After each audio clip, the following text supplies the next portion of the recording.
Now, secretive and elite, the Bilderberg group, which unites some of the world's most powerful people, has been meeting behind closed doors for decades. Its activities have become shrouded in a mist of conspiracy theories, with some claiming the members are trying to create a new world order. Well, one investigative journalist has just revealed to the European Parliament all he claims to have discovered about the Bilderbergers. And Daniel Estulin joins me now live from Brussels. Many thanks for joining us this evening, Mr. Estulin. So tell us more about what you found out about the group and what you believe it does. Well, thank you. First of all, thank you so much for having me. I found out over almost 20 years of research that what's today is called the Bilderberg Group already existed over 800 years ago. They were back then called the Venetian Black Nobility. In fact, Bilderberg is the creation of the Synarchy movement of empires, who are the plenipotentiary founders and financiers of Hitler. And Synarchy International, they in turn were founded by the Martinist Freemason Esoteric Secret Society back in the 1770s as a kind of counterattack on the principles upon which the United States of America was built. So again, it's a lot of people speak of Bilderberg as a domain of conspiracy theories. Of course, it's not. It's a historical fact. And again, what's today called Bilderberg 800 years ago existed. It was called back then the Venetian Black Nobility.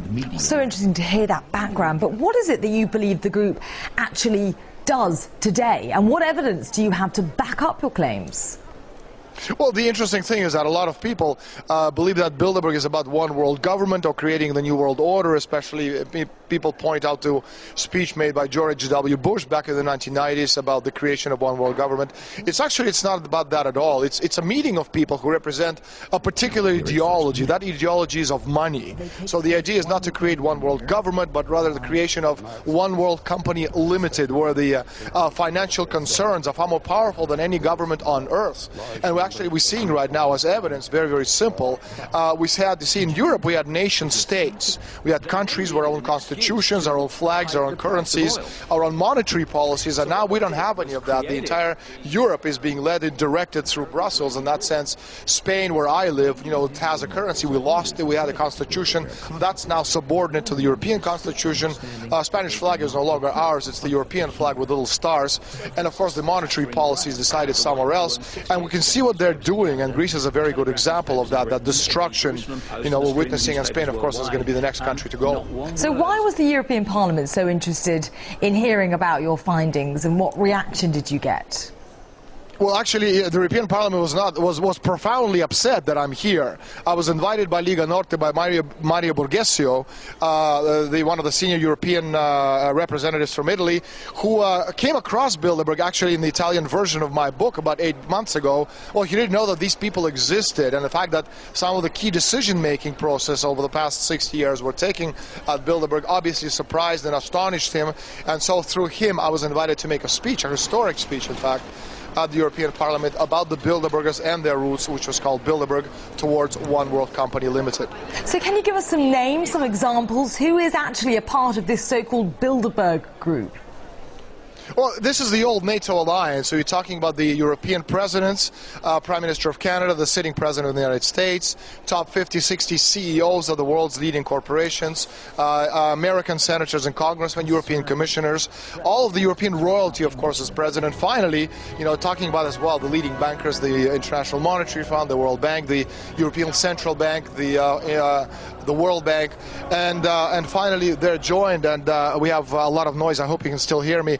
We're joined at this one big table at the Bilderberg conference by the leading representatives of world media, such as New York Times, Washington Post. And the fact that you have 120 of these mammoth representatives in one room, and the fact that the press never ever reports on them until my book came out, by itself is astonishing. Fascinating theories. And what impact do you think that your findings in your speech to the European Parliament will have on the group, if any? Briefly, if you can. I'm sorry, you're going to have to repeat that because, again, there's a lot of noise coming from people to my right. No, that's fine. Just very briefly, if you can, what impact do you think that your findings and your speech that you gave to the European Parliament will have on the group, if any? Well, I'm hoping it's going to be, an effect of an atomic bomb going off right in the middle of the parliament. A lot, obviously not literally, but figurative. The point is that Borghesio, that's Lega Norte group, is getting hundreds of calls from curious Italian media representatives who actually have never heard of Bilderberg themselves, and so they want to know exactly how the decisions made at this very private organization fit into the world scheme. And Russia, in this particular sense, is very much a part of it, or victim of it, as I reported back in 2005. By the summer 2008, Bilderberg is at their meeting talking about pushing the oil price to about $150 a barrel, and then they decided to push the oil price down, orchestrating it fall to about $30 a barrel, and it directly affects Russia because, again, China and Russia are the two main enemies of the people who are trying to create this one world government, and Russia having a lot of oil, if you can actually destroy the oil price and push it down, you're destroying Russia's economy. And China, on the other hand, which has no oil to speak of, anything you make requires a lot of oil, so by pushing the oil price, by orchestrating, the price at $147.50 a barrel, you're destroying the Chinese economy. So yes, Russia, is, needless to say, has been on the receiving end of the Bilderberger planning and scheming.